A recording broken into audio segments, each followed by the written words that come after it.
నమస్తే, నేను సహస్ర. ప్రముఖ జ్యోతిష సంఖ్యాశాస్త్ర నిపుణులు రెహమాన్ గారు మన స్టూడియోలో ఉన్నారు. మరి రెహమాన్ గారు కేవలం జ్యోతిషం, సంఖ్యాశాస్త్రమే కాకుండా ఇతర శాస్త్రాల్లో కూడా నిపుణులంట. అవేంటో ఈరోజు ఆయన మాటల్లో తెలుసుకుందాం. నమస్తే సార్. నమస్తే. సార్, ఇంకేం చూస్తారు సార్ మీరు ఇవి కాకుండా? ఆస్ట్రాలజీ, న్యూమరాలజీ, పామిస్ట్రీ చూస్తాను, ఓకే, ఫేస్ రీడింగ్ చూస్తాను, సిగ్నేచర్ అనాలిసిస్ చేస్తాను, అలానే గ్రాఫాలజీ ఎలా ఎలా రాస్తున్నారు రాసే దాన్ని బట్టి కూడా వాళ్ళ యొక్క లైఫ్ అనేది ఆధారపడి ఉంటుంది. ఓకే, సిగ్నేచర్, రైటింగ్ రెండు కూడా రెండు చూస్తాను.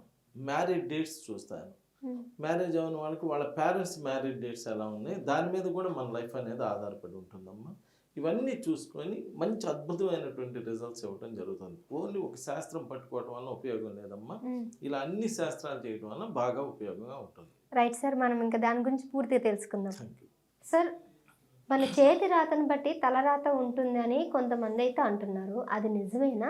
ముఖ్యంగా ఈ సిగ్నేచర్ అనేది సిగ్నేచర్ని మన యాటిట్యూడ్ని, మన బిహేవియర్ని చూపిస్తుందంటారా? 100% అమ్మా. ఇక్కడ ఇంకో మంచి విషయం ఏంటంటే రైటింగ్ బాగాలేని వాళ్ళు చాలా తెలివిగా ఉంటారు. గాంధీ గారు కూడా సరిగ్గా రాయరు అని చెప్పేవాళ్ళు. నేను సరిగ్గా రాయలేను. చాలామంది సరిగ్గా రాయలేరమ్మా, వాళ్ళకి చాలా తెలివితేటలు ఎక్కువగా ఉంటాయి అంటారు.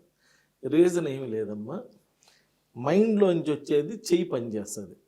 ఇప్పుడు మీకు సాఫ్ట్వేర్ డెవలప్ చేస్తారు, ఎలా చేస్తారు? చేతులతో చేస్తారు. కానీ అది ఎక్కడి నుంచి వస్తుందమ్మా? మైండ్లోంచి వస్తుంది కదా.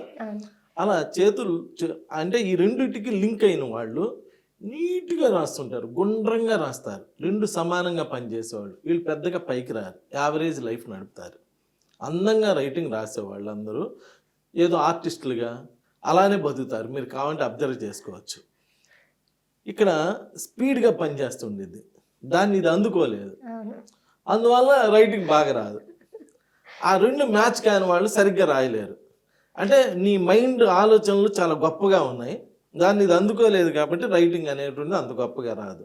సో రైటింగ్ రానంత మాత్రాన వీళ్ళు తెలివిగలవాళ్ళు కాదని కానీ వీళ్ళ లైఫ్ బాగుండదని కానీ కాదమ్మా. ఇప్పుడు అంతా కంప్యూటర్లు వచ్చేసినాయి కాబట్టి పెద్ద రైటింగ్తో కూడా పని లేదు, ఓన్లీ సిగ్నేచర్స్ అవి తప్ప. అందుకని ఆ మైండ్కి క్యాలిక్యులేటెడ్గా చేయాలి. నేను ఇక్కడ చెప్పేది ఏంటంటే సైన్ చేసేటప్పుడు సైన్ ఎంత అద్భుతమైన విషయాన్ని తెలియజేస్తుందంటే నీకు అసలు కేసులు ఉన్నాయా లేదా సైన్ చెప్పేసిద్దమ్మా.